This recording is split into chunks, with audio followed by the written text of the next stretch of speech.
The low hum of the airplane engines resonated through the cabin, blending seamlessly with the faint buzz of activity as passengers found their seats.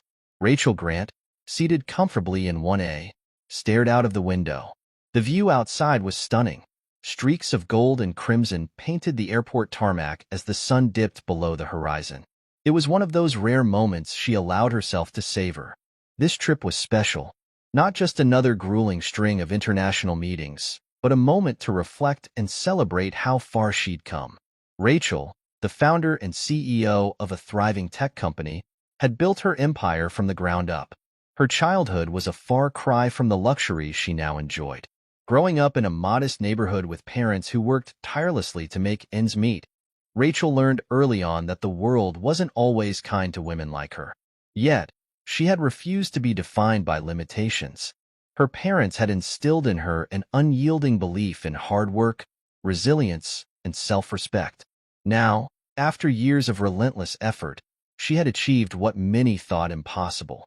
This flight in first class, this seat she had carefully reserved weeks ago, was more than just a comfortable journey. It was a symbol of her hard-earned success. Rachel adjusted the leather strap of her designer bag and pulled out her notebook, her fingers tracing the embossed initials on its cover. She opened it to jot down some thoughts for an upcoming project, but the sudden click of sharp heels on the cabin floor snapped her focus. She glanced up. A tall, impeccably dressed woman strode into the first-class cabin with an air of authority that bordered on arrogance. Her platinum blonde bob was perfectly coiffed, and her tailored blazer screamed luxury. A hesitant brunette trailed behind her, clearly uncomfortable. "This is ridiculous," the blonde woman exclaimed, her voice cutting through the cabin's calm like a knife. "Row 3? That can't be right." Rachel observed silently as the brunette mumbled, "I'm sure it's just a mistake, Lydia. Let's ask someone to fix it." But Lydia Morris, as the blonde soon revealed herself to be, was not one to wait. With a huff, she scanned the rows until her sharp eyes landed on Rachel. Striding over to her seat, Lydia stopped abruptly. "Excuse me," Lydia began. Her tone clipped with condescension. Rachel met her gaze calmly. "Yes? There's been a mistake," Lydia announced, waving a manicured hand toward the seat. "This is my seat, 1A. I always sit here." Rachel arched an eyebrow. "There's no mistake," she replied, her tone polite yet firm. She held up her boarding pass. "This seat is mine." For a moment, Lydia faltered, but her entitlement quickly reasserted itself. "You must have booked it last minute," she said, her lip curling into a sneer. "You'd probably be more comfortable in business class. Let's get the airline to sort this out." Rachel's expression remained composed. Her voice carried quiet authority. "I booked this seat weeks ago. I'm exactly where I'm supposed to be." The tension between them thickened. Lydia's jaw tightened as she turned to a passing flight attendant, her frustration bubbling over. "Excuse me," she snapped. "There's an issue with my seat. This woman," she gestured dismissively toward Rachel, "is in it. Fix it." The young flight attendant, Alex, paused, visibly startled by Lydia's tone. He glanced between the two women, clearly uncomfortable. "Let me check," he said diplomatically. Rachel handed over her boarding pass without hesitation. Alex scanned it, nodding after a moment. "I'm sorry, ma'am," he said to Lydia, "but seat 1A is correctly assigned to Miss Grant." "That can't be right," Lydia exclaimed, her voice rising. "I'm a Premier Diamond member. I always get 1A." "I'm sorry, ma'am," Alex repeated, his tone professional yet firm. The seat was reserved in advance. Lydia's polished facade began to crack. "You don't understand," she hissed, lowering her voice as if sharing a secret. "I'm a loyal customer. She can move to another seat, can't she?" Rachel's lips curved into a faint smile. Her tone was calm but unyielding. "I'm not moving." Alex shifted uncomfortably and glanced at Rachel. "Miss Grant, would you mind switching to another seat? It's still in first class." "No," Rachel said simply, her voice firm. "I booked this seat. I'm staying here." Lydia scoffed audibly, crossing her arms. "Are you seriously going to make a scene over this?" Rachel tilted her head slightly, her gaze steady. "I'm not making a scene. I'm sitting in the seat I paid for." Passengers nearby pretended not to listen, but Rachel could feel their curiosity thickening the air. The situation escalated as Lydia's frustration erupted. "Do you even know who I am?" she hissed. Rachel met her gaze without flinching. "I know exactly who you are. Someone who thinks they're entitled to something that doesn't belong to them." Lydia's face turned crimson as she sputtered in disbelief, her words lost amidst the growing tension. It was clear she wasn't used to hearing no. The confrontation wasn't over, but Rachel remained calm. Her seat in 1A wasn't just a reservation. It was a statement, a declaration that she had earned her place, and no one's entitlement could take that away. The tension in the cabin was palpable as the confrontation continued. Rachel sat still, her posture unshaken, her eyes unwavering as Lydia seethed. The cabin hummed with whispers, passengers shifting in their seats, trying to look away but unable to fully ignore the drama unfolding before them. It wasn't just about a seat anymore. It was about power, privilege, and the quiet strength of someone who had earned every inch of their success. Lydia, whose perfect facade was beginning to crack, turned back toward the flight attendant, her voice rising in indignation. "This is absolutely outrageous," she snapped. "I demand to speak with the captain. Right now." Her words cut through the air like a whip. Alex, who had remained remarkably calm so far, nodded once more. He knew there was nothing he could do to change the outcome. "Of course, ma'am. Please wait a moment." He turned on his heel, his footsteps quick and measured as he disappeared into the galley to find the captain. Rachel, meanwhile, remained as composed as ever. Her eyes never left Lydia, who now fumed in silence, her perfect hair slightly disheveled, the corners of her mouth twitching in frustration. Rachel didn't need to speak. She didn't need to shout or wave her arms to make her point clear. She had nothing to prove. Lydia, on the other hand, was all noise and bluster, her anger filling the cabin with a sharp, unsettling energy. Minutes passed, but for Rachel, it felt as though the world had slowed down. She took a deep breath, her gaze shifting momentarily to the window. The sky outside had darkened, the horizon now a deep velvet blue speckled with stars. The plane was still on the ground, but it felt as though the tension between her and Lydia had created an invisible force field around them, separating them from the world. Rachel let the stillness of the moment wash over her. She had fought so long and so hard for this life, and nothing was going to take it from her. Not a seat on a plane, not a petty argument, not anyone's misplaced sense of entitlement. A soft click interrupted her thoughts.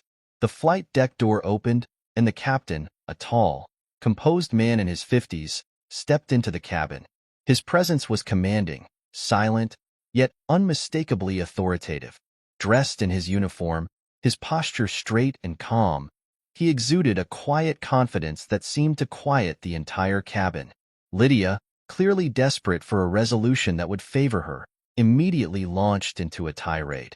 "Captain, thank you for coming," she said, her voice dripping with fake sweetness. "There's a serious issue with this woman's seat. This is my seat, and she's refusing to move." She gestured toward Rachel, who met the captain's gaze without flinching.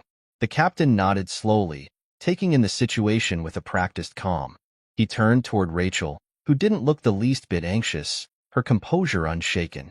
"Miss Grant, I assume there's no issue with your seat?" the captain asked, his tone firm but not unkind. Rachel smiled faintly, holding up her boarding pass once more. "No issue at all, Captain. I booked this seat in advance. It's mine." The captain nodded again, turning toward Lydia. "I'm afraid there's no issue here, Mrs. Morris. You'll have to return to your assigned seat." His voice was calm, but the underlying authority in his words left no room for argument. Lydia's face turned a shade of red that was almost comical.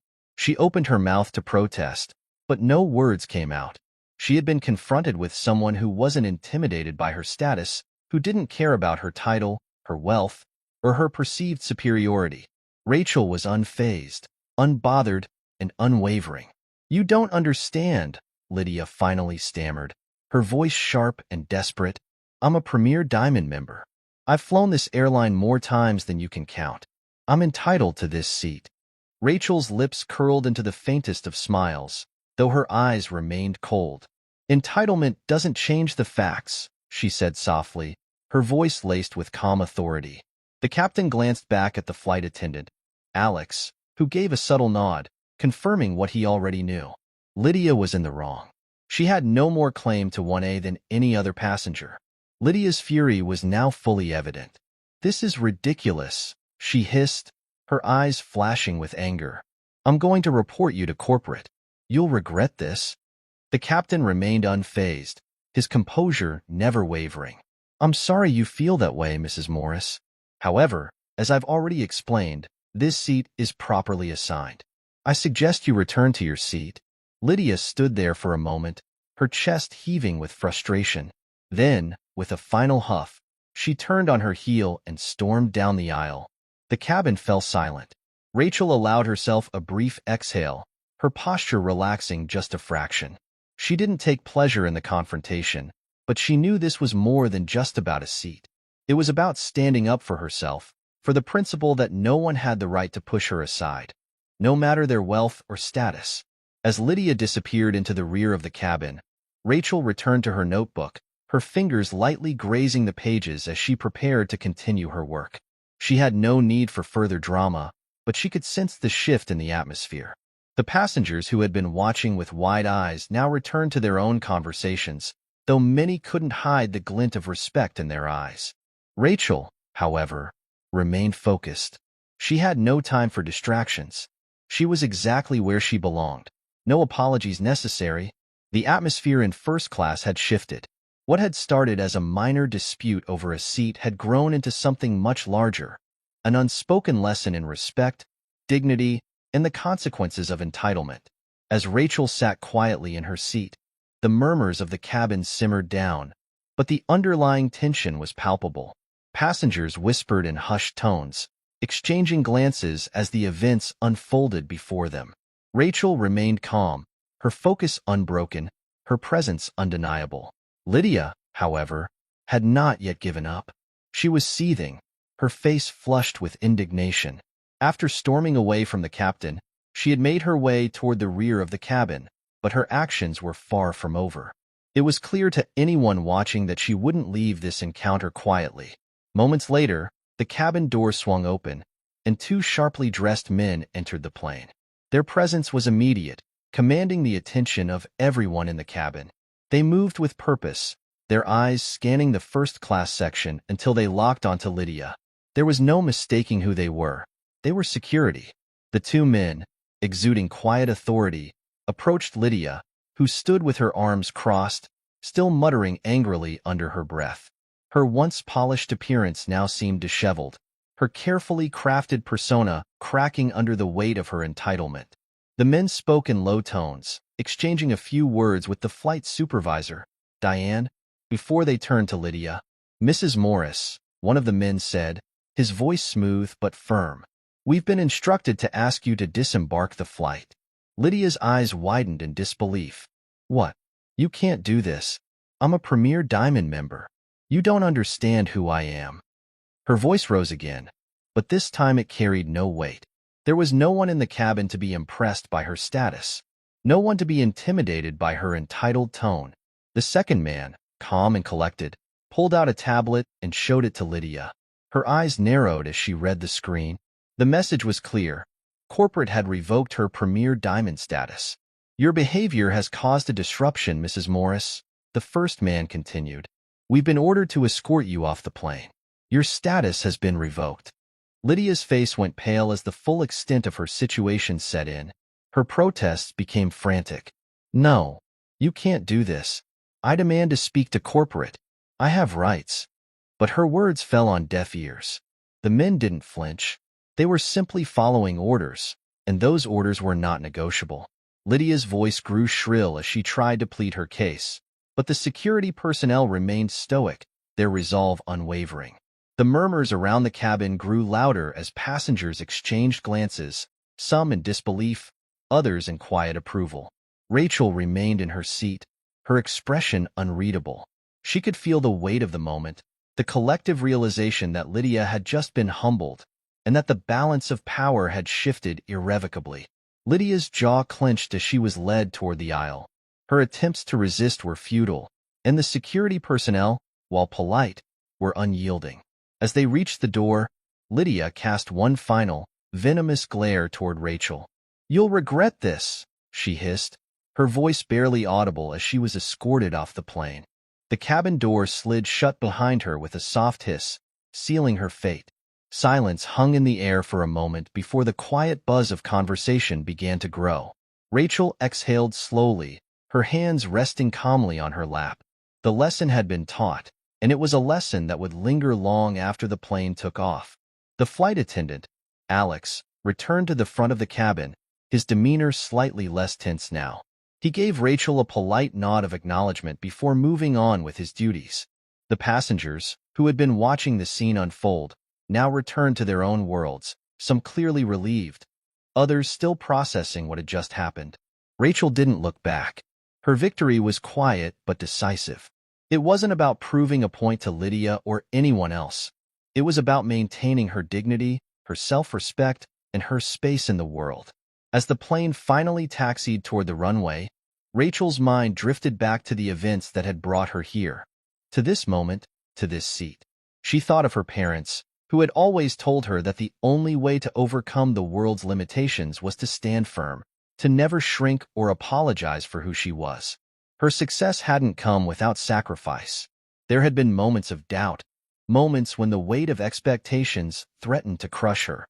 But she had always pushed forward, always believed in herself even when others didn't. Now, as the plane lifted off the ground and the lights of the city began to fade beneath her, Rachel couldn't help but feel a sense of quiet satisfaction. This wasn't just a victory over Lydia. It was a victory over every person, every obstacle, and every doubt that had ever tried to hold her back. She had made it. She was exactly where she was meant to be. The captain's voice crackled over the intercom, announcing their departure, but Rachel barely heard it. She was lost in her thoughts, the hum of the engines beneath her feet a comforting reminder of the long road she had traveled to get here. As the plane soared into the night sky, Rachel's thoughts turned to the future. There would be more challenges ahead, more people like Lydia who would try to knock her down, but she was ready to face whatever came next with the same quiet strength, the same unshakable resolve. In the end, Rachel knew that nothing could take away what she had earned. Not entitlement, not arrogance, not anyone's misguided sense of superiority. She had worked for everything she had, and she wasn't about to let anyone take it from her. The plane flew on, and Rachel Grant remained in her seat, unbothered, unbroken, and unmistakably in control.